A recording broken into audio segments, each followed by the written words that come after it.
এলাকার নেতা এমএলএ এমপিরাও যখন ভাষণ দেয় মিশা মিশা কাঁচা কাঁচা কথা কয়, তারপর শ্রোতা করে গরম কি, যেরকম ঠিক না? এমন এমন ভাষণ মঙ্গলদৈ থেকে, এটা কিসের স্বর্গ, যেরকম কিসের চর, মঙ্গলদৈ থেকে হাতিপুর চর পর্যন্ত আবার ব্রিজ বানিয়ে দিব যদি এইবার ইলেকশন আমাকে পাস করাইতে পারেন। তখন শ্রোতারা কয় জয় হোক। আচ্ছা, এত লম্বা ব্রিজ বানানো সম্ভব? তারপর শ্রোতা করে গরম কি, হাত উঠে কয় জিন্দাবাদ। আরে ভাই, সাইডে আওলা চাল দেয় তো আধা পোহার আধা চাউল, আর আপনার এত লম্বা ব্রিজ বানাই দিব? তারপরে শ্রোতা করে নেতারে খুশ করবার লাগে কয় মারহাবা। কিন্তু জান্নাতের সফর কিভাবে করা যায়, জান্নাতে কেমনে যাওয়া যায়, কবরের অন্ধকার কেমনে গুছান যায়, কবরে মুনকির নেকিরের প্রশ্ন কিভাবে আসান হইবে, এত সুন্দর সুন্দর কথাগুলো আপনা করে বলা হয়। তারপর শ্রোতারা কিভাবে বসা থাকে, এরকম লাগে যে নামার ওয়াজ শোনার মতলব কারোরই নাই।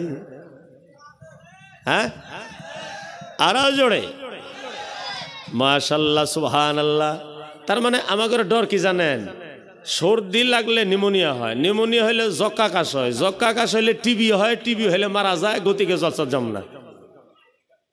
মহান রব্বুল আলামিন বলেন যতই ডরাও না কেন, ইন্নাল মাউতাল্লাযী তাফিরুনা মিনহু, মৌত থেকে যতই ভাগো না কেন, মৌত কিন্তু তোমাদের পিছে পিছে যায়।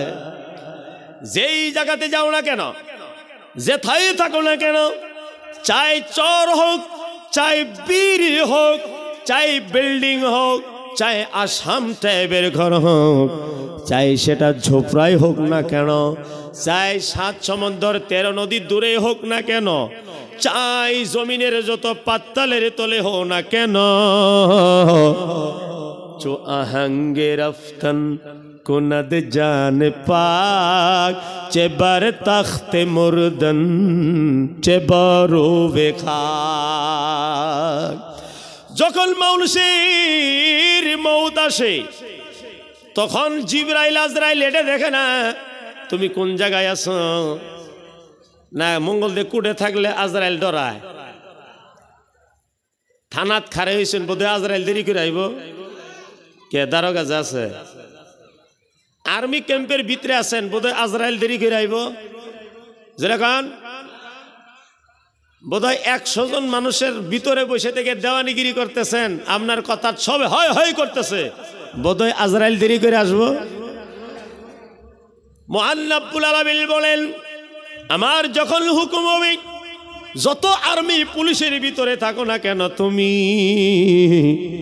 যখন তোমার মৌতের সময় হইব, তুমি যত চেন্নাই হসপিটালে থাকো না কেন, আমি আল্লাহর হুকুম হওয়ার সাথে সাথে তুমি মরে যাওয়া লাগবে। যেরকম লাগবে না নাই? তাহলে আপনি কোন সে দিই আমার মরার কোনো টাইম আছে, কোনো টেবল আছে, কোনো সেকেন্ড আছে, কোনো ঘন্টা আছে? এর দ্বারা জানা গেল যে কোনো সময় মৌত আসতে পারে। যেরকম ঠিক না? যদি সব সময় মৌত আসার চান্সেস আছে, তাহলে আমি মৌতের জন্য সব সময় তৈরি থাকা লাগবে না নাই?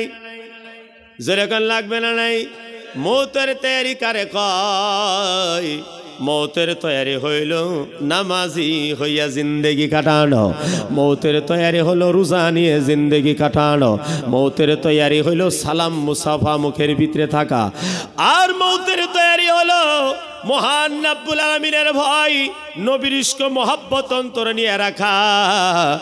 যদি এই সমস্ত কর্ম আপনি করছেন, আল্লাহর ইবাদত বন্দেগীর মালা গলায় পড়ছেন, তাহলে এর দ্বারাই জানা গেল আমরা সবাই মৌতের জন্য তৈয়ার আছি। পেশাব করে কুলুক নাই, পায়খানা করার ঢং নাই, গোসল করার নিয়ম নাই। যেরকম আছে গোসল করার নিয়ম, এর দ্বারা জানা গেল মৌতের তৈরি হয় নাই। বেনামাজি অবস্থায়, নাপাকি অবস্থায়, ওযুসের অবস্থায় যদি মৌত আসি, কবরের ভিতরে কিভাবে যাইয়া মুনকির নেকিরের প্রশ্নের উত্তর দিবেন ভাই? আল্লাহর আদালতে কেমনে দাঁড়াইতে পারবেন? যেরকম আল্লাহর আদালতে দাঁড়াইতে পারবো, কারণ হাতে তো কোনো ডকুমেন্টস নাই।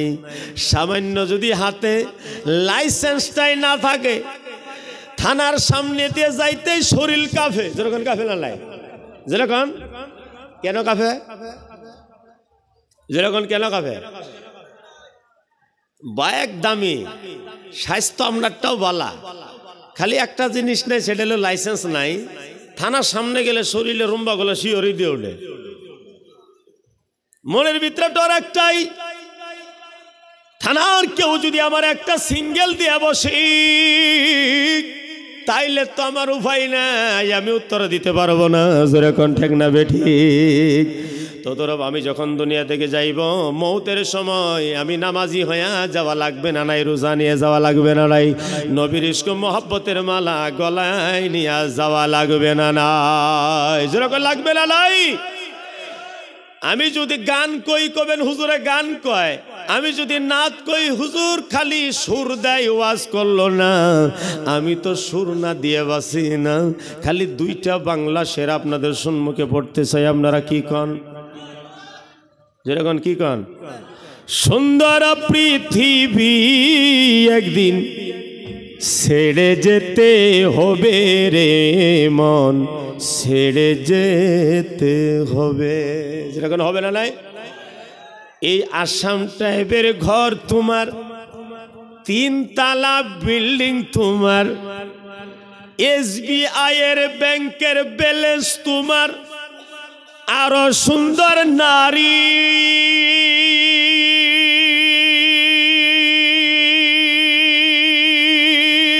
কেউ না হবে সঙ্গের সাথী, কেউ না হবে সঙ্গের সাথী, যেদিন আজরাইল আসিবে রে মন, সুন্দর পৃথিবী একদিন ছেড়ে যেতে হবে, যেরকম হবে না নাই। কিন্তু আমাদের কাণ্ড কারখানা দেখলে ভালো লাগে না। উপরে দেখা যায় হাজী সাহেব পাগড়ি মারছে, লম্বা জুব্বা, হাতে তসবি, ভিতরে ইমান নাই, নবীর মোহাব্বত নাই, যেরকম এই সাইজের মানুষ দুনিয়াতে আছে না নাই। এখন আমি একটা উর্দু কবিলা কই, উপর ধলা ভিতর কালা, যেরকম সুহান আল্লাহ। বগুলা সভেশ, উপর ধলা ভিতর কালা, बगुला सभेश, अरे तुमसे तो कौआ अच्छा, भीतर बाहरे है रे, भीतर बाहरे। किस बुझছেন भाई? तार माने ऊपरे हलो धला भितरे काला, आमना करे सरेर भितरे वास करते लागे बाला, कारण सहजे बोझान जाइतेছে আমার কথা না। দেখবেন পুকুরের কাছারা বক খারে থাকে এইভাবে, যেন বেটা এইমাত্র হজ করে আইল, সুফি সাহেব বুজুর্গানে দিন, এরকম লাগতেছে এর মতন সুফি সাহেব কেউ নাই। যেরকম বক ওইভাবে দাঁড়ায় থাকে না, কিন্তু সামনে দেখালে একটা মাছ যায় দেখবো নি, টুপুস করে খায়, আবার সুফি সাহেব, আবার আরেকটা খায়, আবার সুফি সাহেব।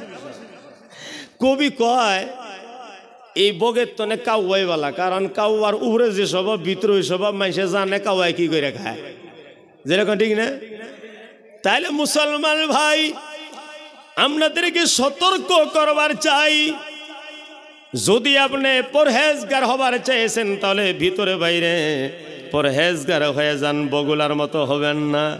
বগের উপরে এক পোশাক, ভিতরে নিয়ত খারাপ, যেরকম ঠিক না? যদিও দেখতে দেখা যায় সুফি সাহেবের মতন, হাজি সাহেবের মতন, হাজি যেমন সাদা ভিতরে কাদা, ওই রকম এই বগেরও দশা সেটাই হয়েছে, উপরে তার পোশাক সাদা, ভিতরে নিয়ত হইল কাদা, যেরকম ঠিক না?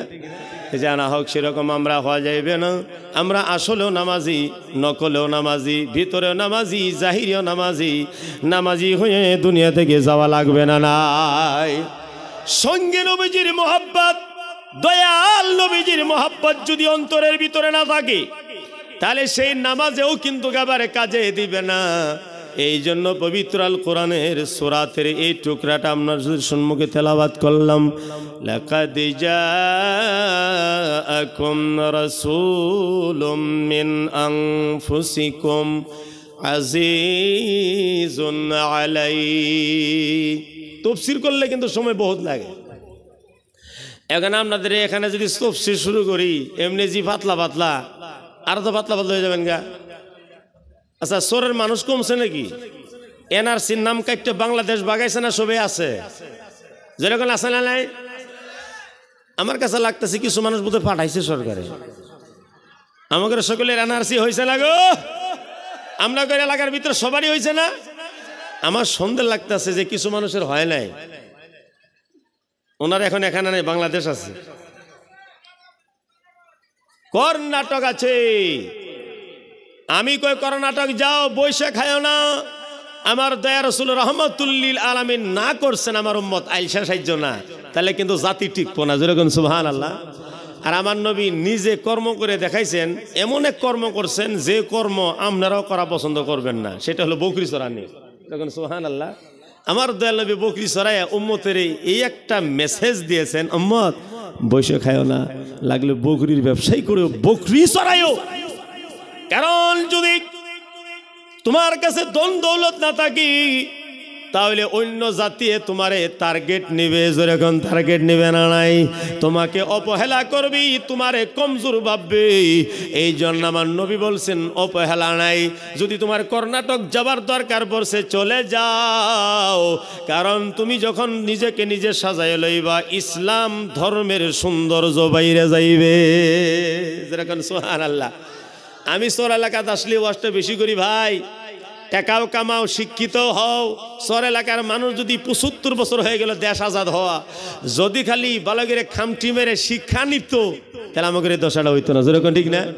আমাদের ভিতরে যদি আইএস অফিসার জন্ম হইতো, মাস্টার প্রফেসর জন্ম হইতো, আর ইংলিশ যায় দিল্লিতে যায় ভরভর করে ইংরেজি পড়বার পাইতো, আর গুয়াহাটি দিসপুর যে ইংলিশ দিয়া মিনিস্টার্সদের সাথে টকিং করতে পারতো, তারাও কিন্তু ভাবতো যে কার সাথে লড়াই নিতেছি, কার গায়ে হাত দিতেছি। যেরকম ঠিক না?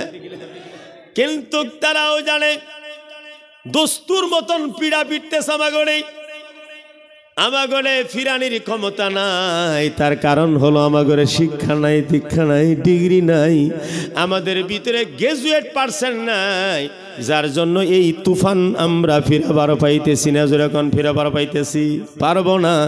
আমি সতর্ক করে দেই, টাকা পয়সা কামাই করছেন আল্লাহ, অজস্র সার গোবর দিয়েছে চরের মাটি, খালি বইনা থইলেই সুন্দরভাবে হয়। এই টাকাগুলা খালি খাবেনি না, জমি জমা কিনবেনি না, নিজের সন্তান এগুলারে জেনারেল শিক্ষা দেওয়ারও চেষ্টা করেন, সঙ্গে আরবি এবং শরীয়তের শিক্ষা দেওয়ারও চেষ্টা করেন। যেরকম করা লাগবে না নাই। আমি যখন আসছি এখানে আমারে বলছে হুজুর পর্দার ওয়াজ করবেন, আমার আশ্চর্য লাগলো, হায়রে চোরের ভিতরে আবার পর্দার ওয়াজকে। এখানে তো কোনো টাউন শহর নাই, এখানেও কি মানুষে বেপর্দা হয়? চিন্তা করে দেখলাম বোধহয় হয়, নাহলে হুজুর আমারে পর্দার উপরে ওয়াজ করার কেন বললেন? বান্দিয়ার ভিতরে একটা চক আছে, সেই চকের নাম হইল বেলাউজের চক। যেরকম আছে না? তখন আমি এলাকার স্থানীয় মানুষের জিজ্ঞাসা করছিলাম, ভাই আরো কত ভালো ভালো নাম থই, বেলাউজের চক নাম থইলেন কারণ? কই এখানে কিছু বছর আগে আমাদের এলাকার মহিলারা তারা ব্লাউজ পিন্দিত না, ব্লাউজ ছাড়াই কাপড় একটা এরম করে দিয়ে রাখতো। হুজুরের সামনে যাইতেই শরীয়ত বাঁচান লাগে, এই বললে কাপড় টাইনে মুখ ধরতো, মুখ ধরার সাথে সাথে ব্লাউজ তো নাই, এখন আস্তাগফিরুল্লাহ ছাড়া আর কি। যেরকম ঠিক না? যেরকম ঠিক না? কোনবা বেড়া বলে মদ খায়, মদ খাইতে বলে মুস ডাং দিয়া খায়। একজন জিজ্ঞাসা করছে এইভাবে যে খাও, তুমি মশলাই জানো না, মুস বিজয় খাওয়া যে মাকরুহ তাহরিমি তুমি জানো না? খাইতেছে কি মদ খাইতেছে, তার টেনশনে ধরছে মাকরুহ তাহরিমি। জদা হারাম খাইতেছে, মাকরুহ তাহরিমি টেনশনে ধরছে। তো পিয়ারে মুসলমান, পর্দাটা সরের ভিতরে যদি অভিযোগ হয়েছে হুজুর পর্দার উপরে ওয়াজ করেন, তাহলে পর্দা নাই দুনিয়ার। কারণ এতদিন ভাবছিলাম জামাগরের শহরের মানুষগুলো চালাক চতুর হয়ে গেছে, টাকা পয়সা হয়ে গেছে, এই জন্য এরা একটু মডিনাইজ হয়েছে, চোর চাকরির প্রতি এখনো পর্দা আছে, কিন্তু মৌলভী সাহেব যেভাবে গেলে হুজুর চোরের ভিতরে স্ট্যান্ডার্ড বেড়ে গেছে, এর দ্বারা জানা গেল পর্দা দুনিয়া থেকে বিদায় নিছে। যেরকম নিছে না নাই? আল্লাহর নবী রাহমাতুল্লিল আলামিন হাদিস শরীফের ভিতরে বলেছেন, মা তারাকতু ফিতনাতান হিয়া আদারু আলার রিজালি মিনান নিসা। নবী বলেছেন, আমার উম্মতেরা রে, এই পৃথিবীর বুকে আমি সবার থেকে বড় ফেতনা রাখে গেলাম মহিলার ফেতনা। পুরুষেরা অন্য কোনো বিভ্রান্তিত পড়বে না, খুব চান্সেস কম আছে। অন্য কোনো ফেতনাত পড়বে না, চান্সেস খুবই কম আছে। কিন্তু মহিলাদের ফেতনার থেকে পুরুষেরা বাঁচতে পারবে না। মহিলাদের সরকার হইব, মহিলাদের দম হইব। মহিলারা যদে মধ্যে মার্কেটিং করবে, তাদের ইচ্ছা মতো কাপড়ে কিনবে, আমাদের গার্জিয়ান সমাজের কোনো কন্ট্রোল অধিকার থাকবে না। বর্তমান এইটাই হয়েছে না, না গোজর, এখন এইটাই হয়েছে না। সরকারের নতুন নতুন কানুন বের করে দিয়েছে, অমুক স্কুলে গেলে এরকম শর্ট শর্ট কাভার, আর অনলাইনে ক্লাস করবার হইলে একটা মোবাইল বাধ্য করছে। শর্ট কাভারটা লাগবে ইউনিফর্ম যে, আর অনলাইনটা লাগবে, অনলাইনটা লাগবে যে মোবাইল। আমি যে আসতে দেখলাম মাথা ওরে আস্তাগফিরুল্লাহ, খালি drink drink drink drink drink এরকম করতেছে। আমি বললাম এটা কি? দেখি বাট্টি বাট্টি ফোলা ভান, এখনো চোখ ভালো করে বাতি হয় নাই, একের কাছে নিয়ে জিক জিক জিক জিক এরকম করতেছে। আমি তখন টেনশনে বললাম, দুনিয়ার বেশি দিন বাঁচবো না, কারণ দুনিয়া বাঁচে মানুষ দিয়ে। আর এরা যে সাইজ নিছে, যে কন্ডিশনে আছে, এদের চোখও যাইব, দিমাগও যাইব, দিলও যাইব, দেহাও যাইব, স্বাস্থ্যও যাইব। যেদিন দুনিয়াত মানুষ না থাকবো, সেদিন কি দুনিয়ার টিকে থাকতে পারে? এই জন্য গার্জিয়ান সমাজ সতর্ক হওয়ার দরকার। আমারে পর্দার কথা ওয়াজ করতে বলেছেন, আমি চিন্তা করে দেখলাম আমার একে পর্দার ওয়াজ করার কথা কয়। গার্জিয়ান সমাজ সতর্ক হয়ে গেলেই তো আর আমার পর্দার ওয়াজ করা লাগে না।